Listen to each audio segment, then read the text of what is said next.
Bien, vamos a abrir nuestras Biblias en Primero de Reyes. Estamos insistiendo en este tema en donde hacemos el análisis de dos personajes, dos profetas. Uno de ellos es Elías y el otro es Juan el Bautista. Posteriormente veremos a Eliseo y al mismo Señor Jesucristo también como profetas de la palabra de Dios. Pero estamos en este sexto tema que ahora se llama humillación y providencia. Y es que déjeme comenzar con esta pregunta. Cuando nosotros miramos al ministro que se presenta delante nuestro, nos preguntamos, ¿qué necesita el ministro para hacer su labor? ¿Qué características, qué maneras de carácter necesita tener? Y yo entonces preguntaría la otra pregunta, ¿qué tipo de preparación necesita?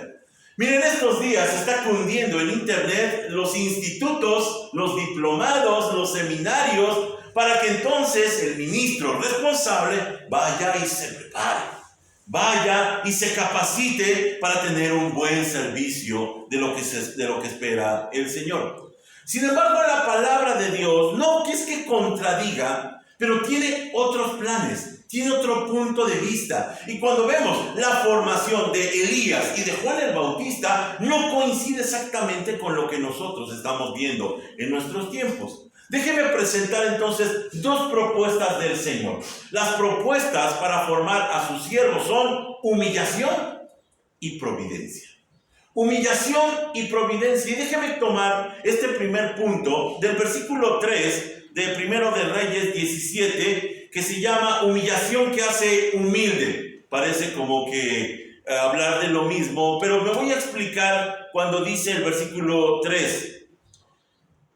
Dice, vete al oriente y escóndete junto al arroyo de Querit, cerca de su desembocadura en el río Jordán. La orden del Señor, después de que ha dado el mensaje a Acab, el impío rey de Israel, es vete, escóndete, ya hemos dicho, aléjate junto al arroyo de Querit, cerca de su desembocadura en el río Jordán. Y ya habíamos dicho en la ocasión anterior que Dios retira a sus ministros y retira su palabra cuando obviamente el pueblo no la va a recibir, se lo lleva. Pero también está implícito en tercer lugar alejarlo del sistema religioso.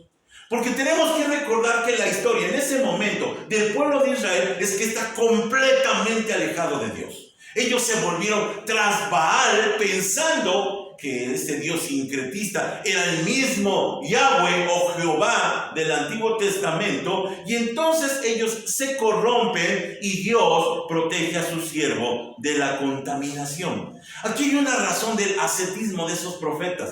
Esos profetas que se alejaban al desierto y vestían de manera tan precaria como las pieles de camello, Juan el Bautista y Elías, y comían cosas que nosotros a lo mejor no nos atreveríamos en nuestro sano juicio, viviendo una vida apartada, es precisamente porque Dios los oculta, los esconde, los aleja de la contaminación. Ahora, es interesante el testimonio del Señor Jesús acerca de Juan el Bautista. Y voy a hacer esta combinación como si estuviera hablando de un solo personaje, Elías y Juan el Bautista, porque tienen mucho en común. Y el Señor dice, ¿a qué clase de hombre fueron a ver al desierto? ¿Acaso era una caña débil sacudida con la más leve brisa? Cuando el Señor Jesús está hablando, explica que la razón de por qué está afuera, por qué está alejado de la gente, no es porque le falte carácter. Es un hombre fuerte, es un hombre seguro, pero que Dios ha alejado de la corrupción. Dios tiene este plan de alejarlo de este sistema corrupto. Y entonces entendemos en primer lugar que el carácter es el resultado del alejamiento del humano. Es decir, cuando Dios nos pone a prueba, cuando Dios nos lleva a esos lugares indeseados donde falta comida, donde falta dinero, donde hay complicaciones, esos lugares que no nos gusta visitar, fue justamente lo que busca es formar el carácter. No son las cosas buenas las que forman el carácter. No es cuando todo está bien en la economía, cuando estamos bien de salud, sino es cuando tenemos problemas, cuando metidos en el caldero de esa agua hirviendo, surge el carácter cristiano. Alguien ha dicho que si nosotros quisiéramos saber el contenido de una bolsita de té que no tiene ninguna marca de qué es, solamente lo sabríamos si la hundimos en agua hirviendo. Y allí despediría el aroma y el sabor de lo que está conteniendo. Así que somos llevados al desierto, somos alejados al arroyo de Kerit para formar nuestro carácter. Aquí está implícito algo muy interesante, porque el arroyo de Kerit está al oriente. Si nosotros vemos entonces la analogía, nuestro día siempre comienza al oriente. Comienza en el oriente y poco a poco el sol va llenando con su luz y va aclarando el día. Obviamente entonces no solamente hablamos de que comienza el día, sino también que comienza la historia humana. Si nosotros nos vamos a los comienzos de la civilización, casi todos reconocen que comenzó en Oriente. Así que está hablando de algo muy extendido. Está hablando de algo muy importante en donde tiene una información, tiene un significado muy especial el ser traído de Oriente. Miren lo que dijo el Señor Jesús en Juan 8:12. Jesús habló una vez más al pueblo y dijo: yo soy la luz del mundo. Si ustedes me siguen, no tendrán que andar en la oscuridad, porque tendrán la luz que lleva a la vida. Está hablando el sol de justicia, aquel que fue profetizado y dijo que llenaría todo de costa a costa con su conocimiento, con la luz del conocimiento. Así que propiamente es enviado en ese momento Elías al punto donde tenga que ver con Dios, donde entonces alcance a mirarse en esta luz de justicia. Ahora, ya hemos hablado de que Juan venía también de esa zona alejada. ¿Se acordarán ustedes en ocasiones anteriores? Estábamos hablando de que esa misma zona del Jordán es la misma en donde surge Juan el Bautista posteriormente. Es la misma zona. Y esto entonces empieza a implicar algo muy importante. Era el lugar donde Dios capacitaba a sus siervos. Era el lugar donde Dios los preparaba. Así que está haciendo una capacitación del siervo, llevándolo al seminario del desierto, para que entonces sea formado en la fe y el conocimiento de la palabra de Dios. Ahí está la respuesta a la pregunta de ¿y cuál es el mejor seminario? Mire, yo no le voy a recomendar ni de los que estudié, ni tampoco alguno que pudiera considerar mejor, pero creo que Dios nos lleva al desierto, al mejor de los seminarios, para formarnos, para formar nuestro carácter y para hacernos mirar que podemos confiar en Él. Este Jordán, porque está rumbo hacia el Jordán, señalaba los límites del país. Ahora, mire esta implicación que es muy importante. Si nosotros vemos la franja que conforma entre el mar Mediterráneo y el Jordán, diríamos que esa es la región de la Tierra Santa, la tierra prometida. La tierra que Dios había dispuesto para su pueblo, para que no estuviera contaminada. Sería la tierra de la abundancia, la tierra de la vida. Pero en tiempos de acá, ya está contaminada. En tiempos del sincretismo religioso, de la idolatría a Baal, está contaminada, y entonces Dios, en un movimiento maestro, saca a su siervo de la contaminación y lo lleva al límite del país, lo saca del país. Esta es una ilustración muy maravillosa, porque Dios demanda salir de donde hay corrupción.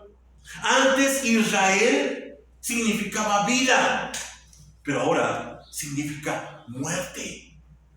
Y entonces Dios, cuando protege a su siervo, lo lleva lejos de ese lugar, y allí vamos usted y yo a regañadientes, diciendo: pero ¿por qué si aquí estoy bien en Sodoma? ¿Por qué si aquí me siento bien en Gomorra? ¿Por qué, Dios, me tienes que llevar hasta el límite? ¿Me tienes que sacar? Porque Dios demanda salir de la corrupción. Este efecto está muy claro cuando estamos hablando de Apocalipsis capítulo 18, en donde Babilonia Es el símbolo de la corrupción total, y entonces se hace esta demanda de parte de Dios. Después oí otra voz que clamaba desde el cielo: pueblo mío, salgan de ella, no participen en sus pecados o serán castigados junto con ella. Si Dios está mirando que nosotros estamos susceptibles a esa corrupción, nos va a sacar. Esto coincide justamente también con lo que dice Hebreos 13:13, cuando dice: entonces salgamos al encuentro de Jesús fuera del campamento y llevemos la deshonra que Él llevó. Porque todos los que nos vean salir nos señalarán y dirán: Él está mal. Y nos criticarán.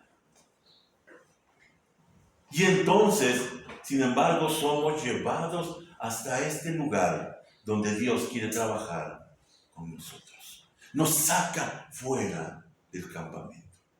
Déjeme insistir un poco más en el símbolo del Jordán. Porque para el pueblo de Israel es evidente que el Jordán es muy importante.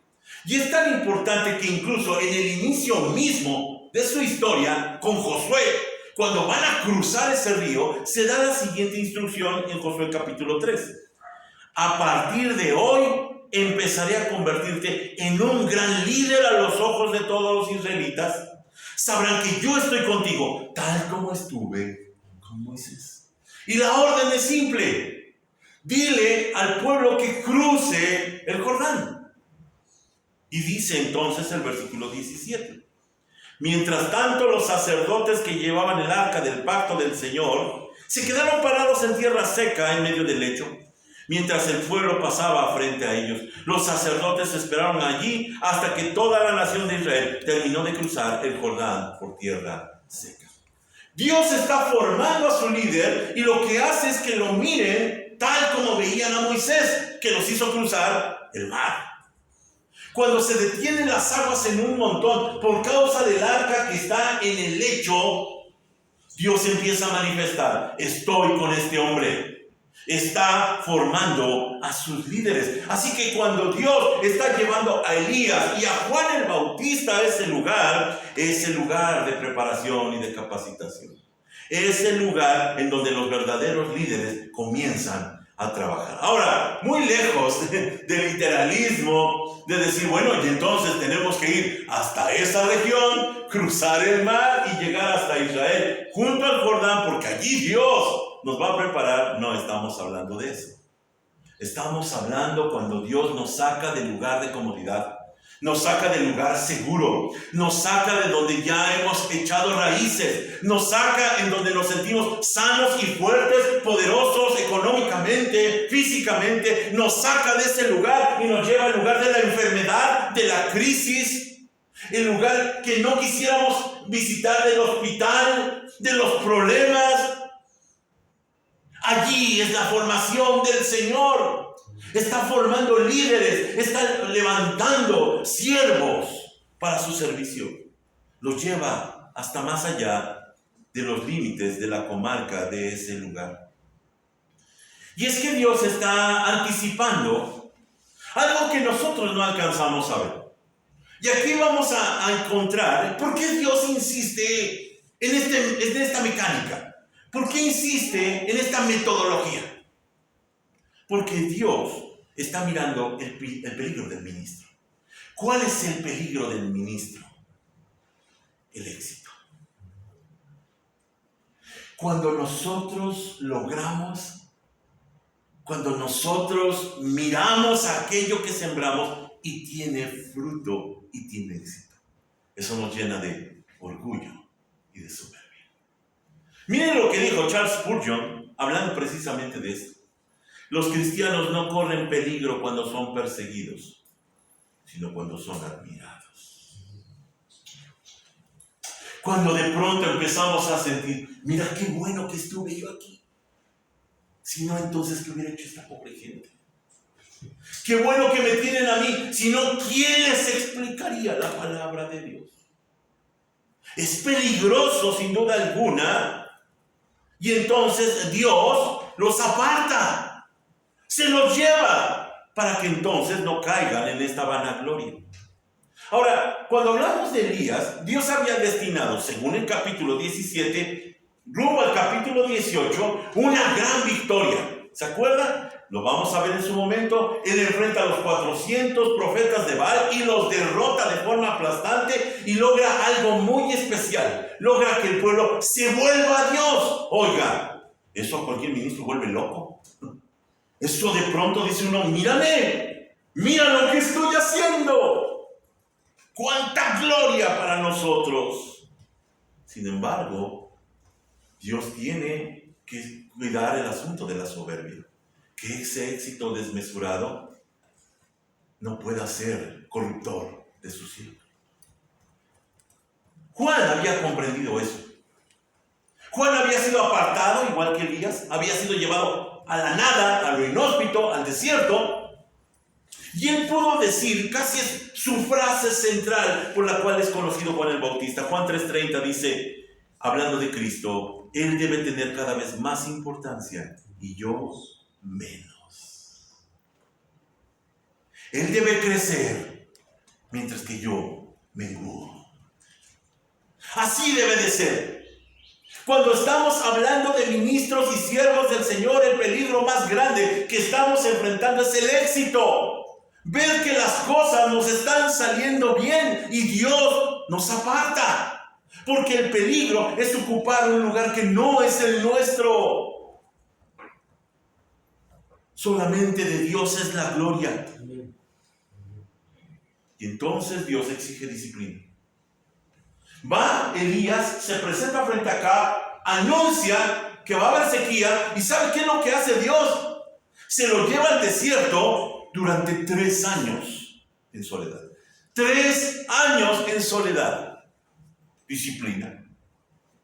Le va a enseñar a depender de Él. Y es que, hablando nuevamente del ministerio, reconocemos qué fácil es hacer del servicio un pedestal. Qué bien se mira uno delante de un público y cuando estamos hablando frente a la gente. Muchos entonces empiezan a ambicionar, a mí me gustaría hacer eso, pero con malas intenciones. A mí me gustaría brillar de esta manera, porque este lugar se vuelve atractivo. Sin embargo, el Señor dijo muy claramente en Isaías 42:8, yo soy el Señor, ese es mi nombre. No le daré mi gloria a nadie más, ni compartiré mi alabanza con ídolos tallados. Esta es la razón por la que esconde a sus siervos. Los aparta, los nulifica, para que ellos no brillen más que Dios. Y así, cuando nos retira de la vista pública, solamente nos queda estar a solas con Dios y entender que no somos nada. Siervos inútiles somos. Alguna vez alguien me discutía y me decía, pero ¿cómo vamos a ser siervos inútiles si estamos haciendo la bendita y maravillosa obra de Dios? Pues sí, pero no estamos haciendo nada maravilloso. Todo lo está haciendo Él. ¿O acaso usted en sus fuerzas lo ha hecho? La verdadera gloria del ministro no está enfrente de un púlpito. La gloria del ministro está en la soledad. Cuando está solo con su Biblia, solo en la oración. Esa es nuestra gloria. Ese es nuestro lugar. Porque si no partimos de allí, no tenemos ningún mensaje que decir acá. Dios aparta a sus siervos. Y mire que esta es la estrategia del Señor, porque recordando 2 casos en donde los discípulos de Cristo son exitosos, nos presenta la palabra de Dios, por ejemplo en Marcos capítulo 6, la siguiente historia. Y miren, dice, los apóstoles regresaron de su viaje y le contaron a Jesús todo lo que habían hecho y enseñado. Y entonces Jesús les dijo, vayamos solos a un lugar tranquilo para descansar un rato. Mire, ellos están emocionados, ellos están diciendo, oye Señor, todo nos está saliendo perfecto, nos está saliendo muy bien. Y Jesús los detiene, no continúa con la emoción y diciéndole, sí, de verdad, ¿y qué le dijiste entonces? Sino que dice, vamos a un lugar apartado, esto se está saliendo de control. Me queda más claro, incluso cuando vemos en Lucas capítulo 10, versículos 17 al 20, la siguiente ilustración. Cuando los 72 discípulos regresaron, le informaron llenos de alegría: Señor, hasta los demonios nos obedecen cuando usamos tu nombre. Sí, les dijo, vi a Satanás caer del cielo como un rayo. Miren, les he dado autoridad sobre todos los poderes del enemigo. Pueden caminar entre serpientes y escorpiones y aplastarlos. Nada les hará daño. Pero no se alegren de que los espíritus malignos los obedezcan. Alégrense porque sus nombres están escritos en el cielo. Esa es nuestra gloria. Porque puede ser muy conmovedor mirar cómo se manifiesta el poder del Señor en medio de nuestro hablar, en medio de nuestro ministrar. Pero esa gloria le pertenece a Cristo y solo a Cristo. Nosotros solamente somos siervos que apenas cumplimos medianamente con nuestra labor. Así que tenemos que regresar al lugar que nos corresponde. Tenemos que aprender esto que es muy importante. Dios siempre frustra las esperanzas ministeriales. Ahora, posiblemente usted venga y me argumente: bueno, ¿y por qué no frustró a fulano y a sultano? Eso no es mi tema. Pero yo alcanzo a ver que Dios siempre frustra las esperanzas ministeriales. Cuando yo estoy lleno de soberbia y estoy calculando alcanzar y hacer, viene Dios, me golpea y me pone en mi lugar. Todo siervo que Dios usará, que va a tener éxito en el nombre del Señor, deberá, antes de pasar por la prueba de Kerit, estar solo y abandonado durante mucho tiempo, 3 años al menos, según lo que le pasa a Elías, antes de que llegue a las glorias del Monte Carmelo. Y mire cómo este sistema sí funciona, porque cuando vemos, por ejemplo, a José, el llamado el soñador, tuvo que bajar antes a la cisterna por culpa de sus hermanos, antes de subir al trono. Otro caso es el de Moisés. Moisés bajó por 40 años en el desierto, antes de poder dirigir el éxodo, sacando a una nación de Egipto. Otro caso es el de David.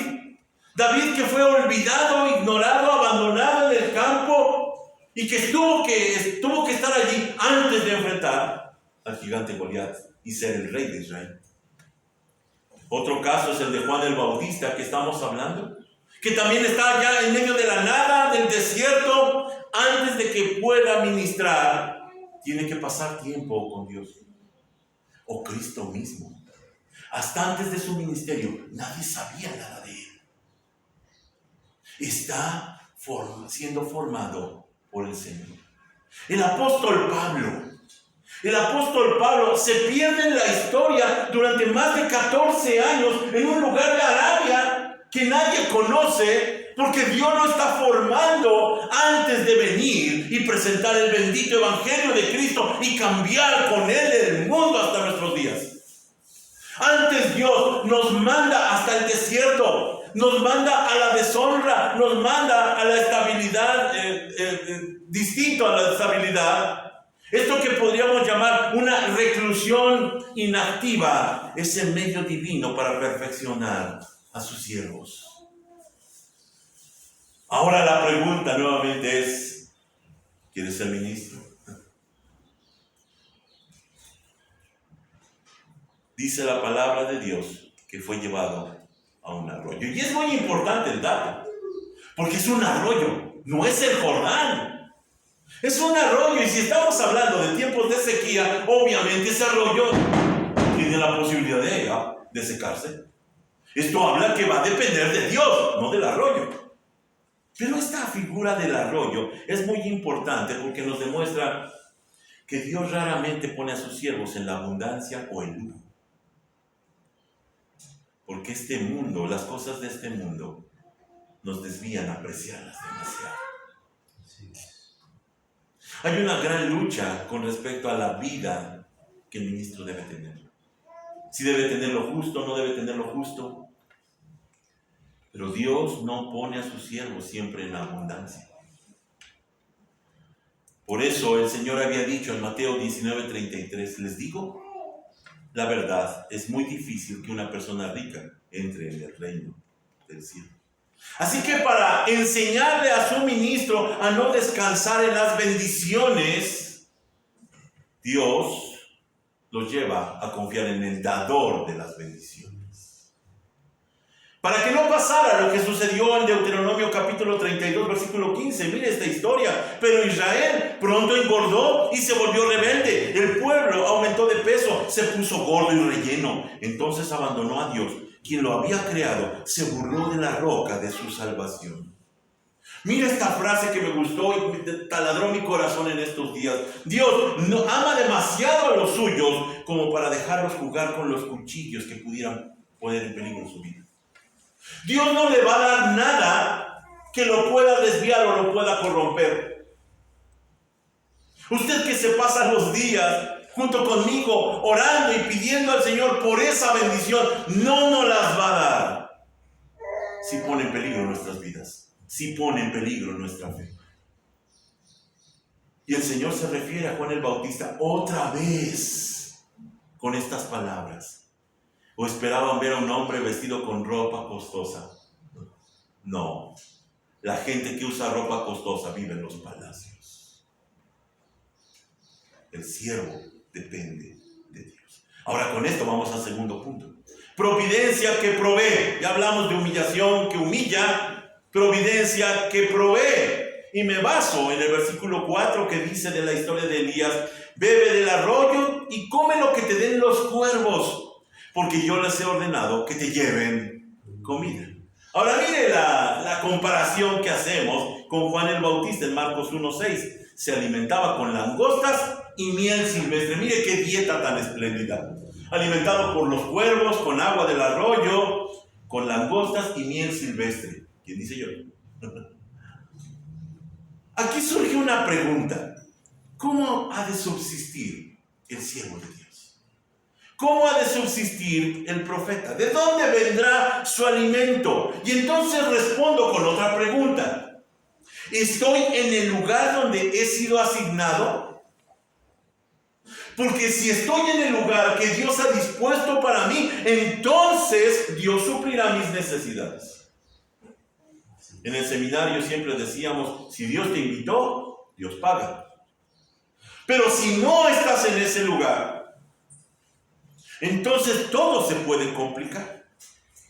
Muchos se han movido por una tentadora oferta y han retrocedido espiritualmente y han perdido el fruto. Mire lo que hizo Juan el Bautista. Él persiste fiel, tal como lo manifiesta Mateo 11:18. Pues Juan no dedicaba el tiempo a comer y beber, y ustedes dicen, está poseído por un demonio. Miren, Juan no se mezcla con la sociedad, no se corrompe con la sociedad. Juan es un hombre santo verdaderamente. Sin embargo, la gente dice, no, pues claro, es que él es tan especial, pero en realidad porque está poseído por un demonio. Y muchos, cuando vemos esto, decimos, no, mejor que no hablen de mí, mejor me muevo junto con ellos. Qué duro es permanecer fiel. Qué crítico es permanecer fiel. Ahora, aquí surge entonces otro problema, sostenido por los cuervos. Los cuervos, ha de saber ustedes, es uno de los animales favoritos míos. Sin embargo, en Levítico 11:15 están prohibidos. No se deben consumir, y si quiere usted mascota, no la tenga como mascota, no sé si a eso se refiere, porque son aves carroñeras asociadas con la muerte. Ahora déjeme insistir y hacer un paréntesis pequeño de este asunto de la asociación con la muerte. Porque la muerte está íntimamente ligada y asociada a todos los templos antiguos. Si usted hace un análisis tan solo de nuestro país con las culturas mesoamericanas, todos los templos tenían que ver con la muerte. Incluso hace poco en la Ciudad de México se encontró el famoso Zompali. Aquel muro estaba hecho de puros cráneos humanos para demostrar su poder, pero sobre todo para hablar de la muerte. Ahora, cuando usted iba a Jerusalén, allí obviamente también se efectuaban sacrificios.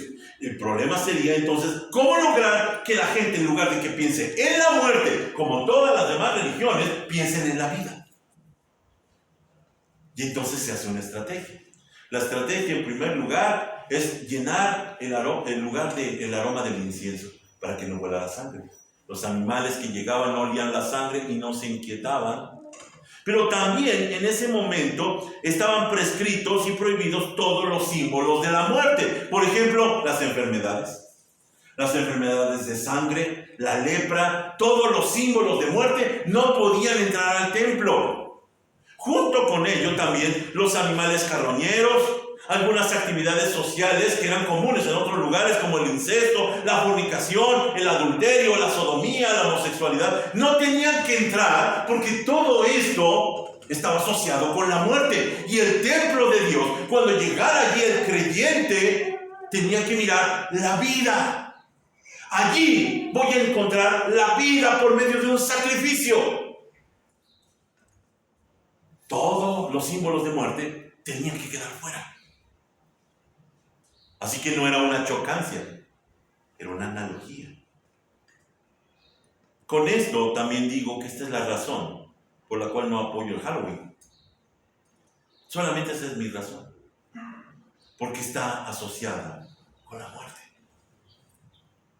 Y cuando nosotros miramos entonces el cuadro de Dios utilizando cuervos, preguntamos, ¿cómo cuervos, Dios? ¿No pudiste haber mandado un animal más digno? Pero la realidad es que Dios emplea lo que le sea útil. Y entonces encontramos historias tan descabelladas como la hija del asesino de todos los menores de 2 años, que fue justamente la princesa que mandó a rescatar a Moisés del río y lo procreó. ¿Quién lo iba a decir? Tuvieron en el palacio al libertador. O el caso de Balaam, cuando fue llamado por Balac, el rey de Zippor, para maldecir al pueblo. ¿Y saben qué hizo? Lo bendijo. Dios utiliza lo que quiere. Mira este pasaje que se me hace tan maravilloso. Isaías 43, 16 al 20. Dice, yo soy el Señor que abrió un camino a través de las aguas e hizo una senda seca a través del mar. Yo llamé al poderoso ejército de Egipto con todos sus carros de guerra y sus caballos. Los sumergí debajo de las olas y se ahogaron. Su vida se apagó como mecha humeante. Pero olvida todo eso. No es nada comparado con lo que voy a hacer, pues estoy a punto de hacer algo nuevo. Mira, ya he comenzado, ¿no lo ves? Haré un camino a través del desierto, crearé ríos en la tierra árida y baldía. Los animales salvajes de los campos me darán las gracias, y también los chacales y los búhos, por darles agua en el desierto. Sí, haré ríos en la tierra árida y baldía, para que mi pueblo escogido pueda refrescarse. Ahora, ¿sabía usted que este es el pasaje de moda en este momento? Porque sucedió allá en Tierra Santa, en una tierra inhóspita, siempre desértica, siempre en sequía, que de pronto hubo una lluvia anormal y que provocó que algunos ríos que se habían secado empezaran a fluir. Y alguien dijo, ¡ahí está! La profecía de Isaías 43 ya se cumplió, ya vienen los últimos tiempos. Ignoran todo. Primeramente dice que el Señor había abierto un camino en medio de las aguas y por ahí pasó el pueblo. Entonces va a analogizar. Lo que va a decir enseguida tiene que ver con eso.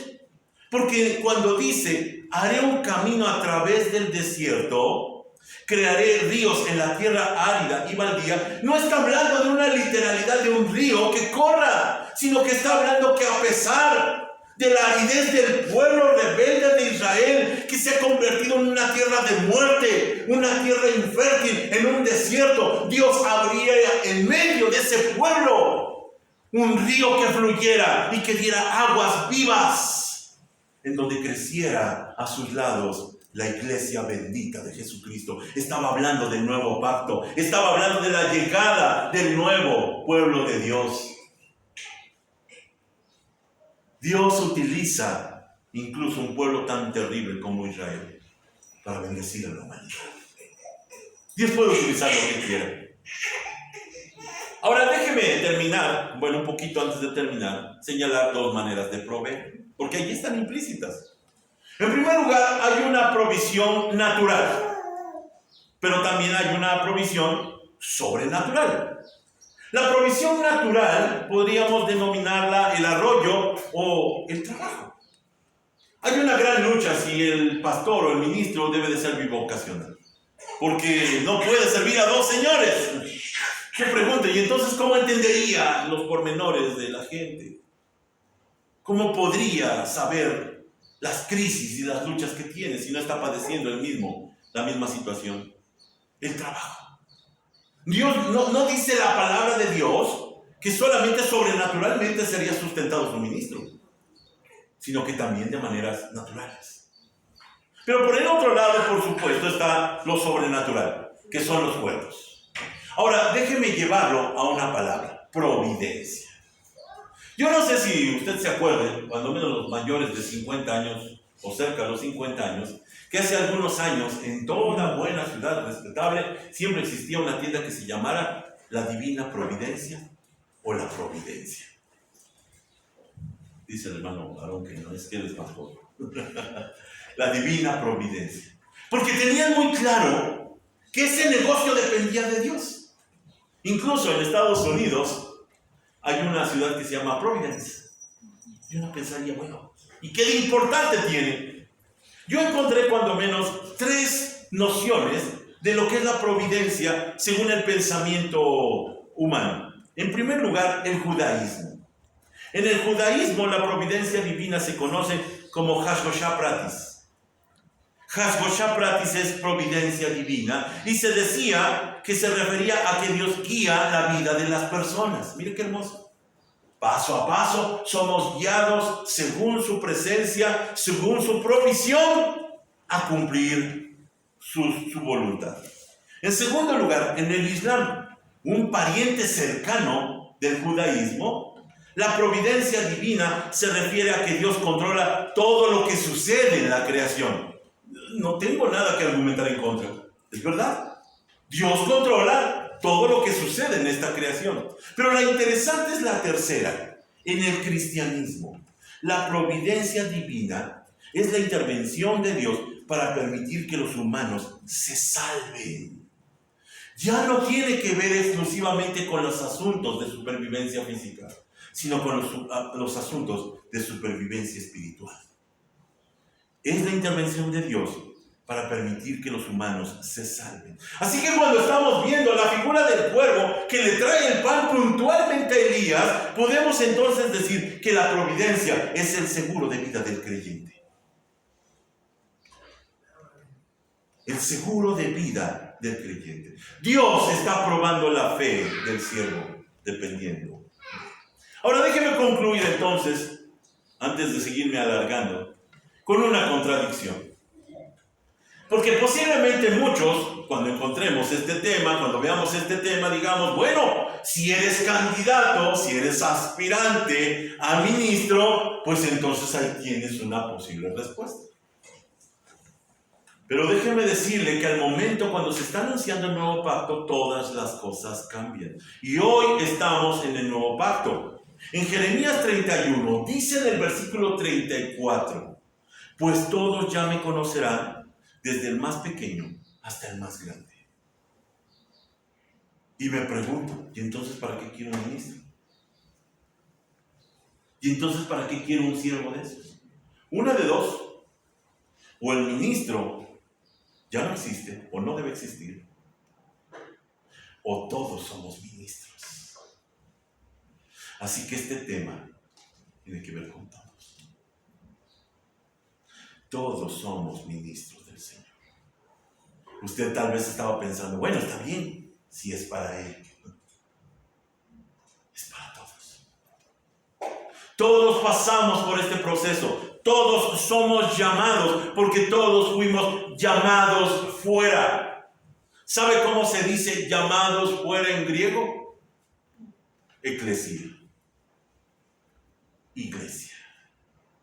Todos somos llamados.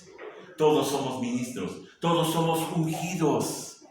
Todos somos profetas. Esta, entonces, debe ser nuestra característica. Dios nos llama para formarnos. Dios se hace cargo de nuestras vidas. Padre, te agradecemos por tu bondad. y por esta palabra tuya. No permita, Señor, que quede en el fondo de nuestros recuerdos, sino que verdaderamente haga su trabajo y cumpla su intención. Gracias te damos, Señor, porque todos somos ministros tuyos. Permítenos entonces acceder a los lugares a los que nos llamas, para ser formados en fe y en palabra, para poder presentar el día de mañana defensa del Evangelio. Gracias te damos, Señor, por este llamado que nos haces. Bendito seas en Cristo Jesús. Amén.